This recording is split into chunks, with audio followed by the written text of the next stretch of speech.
Welcome.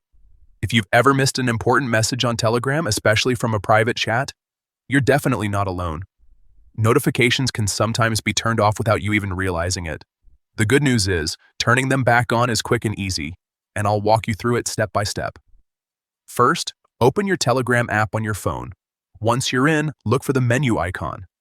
Depending on your device, this might be the three horizontal lines in the top corner or your profile icon. Go ahead and tap on that to open the main menu. Next, find and tap on Settings. This is where all your app preferences and controls are located. Take a moment to make sure you're in the right place before moving on. Inside Settings, look for the option labeled Notifications and Sounds. Tap on it to open your notification settings. This section lets you control how Telegram alerts you for different types of messages. Now, focus on the section for private chats. You'll see a toggle switch next to it. If it's turned off, you won't receive notifications when someone sends you a direct message. Simply tap the toggle to turn it on.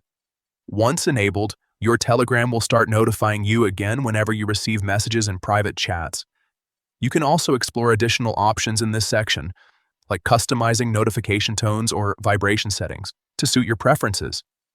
And that's it. With just a few taps, you've made sure you won't miss any important conversations again. It's a small setting, but it makes a big difference in staying connected. Give it a try right now and enjoy uninterrupted updates from your private chats.